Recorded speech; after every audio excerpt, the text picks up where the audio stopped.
Alright, so today we're going to talk about 4 different types of composting systems and the different types of each category. So the first one is an anaerobic style, which means there's no oxygen or airflow. It's basically like a 5-gallon bucket with a sealed lid, and it's called bokashi.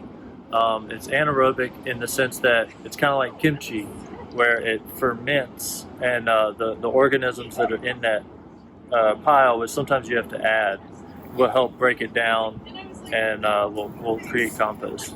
The other style is aerobic. The other 3 styles are aerobic. So an in-ground compost like this one here, this one is has a lot of airflow. You want to turn it often. And then you also have rotating bins, which can be standing up or on the ground, but the idea is that they're self-contained in a container.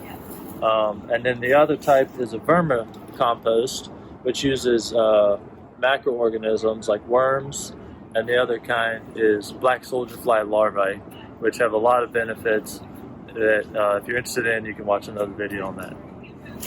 Now, when you're maintaining your compost pile, you're going to use at least 3 of your 5 senses, and that's going to be sight, touch, and smell. Now, the other 2 senses you can do on your own if you want to eat your compost.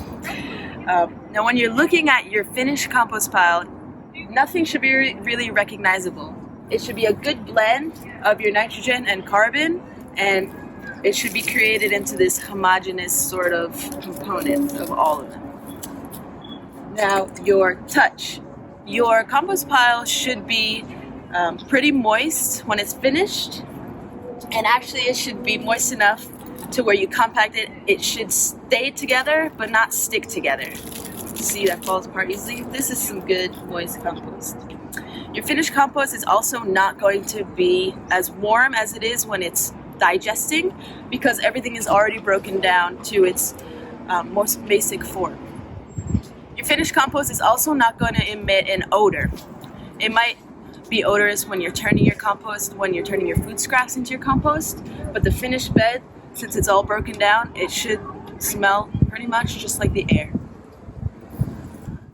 And the other things you want to be mindful of are the pests in the garden, which is why we don't accept meat, dairy, cheeses, things that would attract them. They tend to not really care for just vegetables and leaves. Also, turning the pile as much as you can. These piles only get turned every 4 weeks, and they seem to do pretty well. So no matter what composting process you choose, the overarching mechanism you need is to aerate or oxygenize your pile. So when food is sitting in an anaerobic pile, which means it's not receiving that oxygen, then it just rots instead of breaking down. So flipping your pile, turning it, and making sure that all parts can access the air and the moisture that you need, ensure that the microbiome, that the little critters and the bugs can access all the parts of your compost, can eat it and then break it down, and then you'll have your nice, rich, homogeneous looking soil, otherwise known as compost.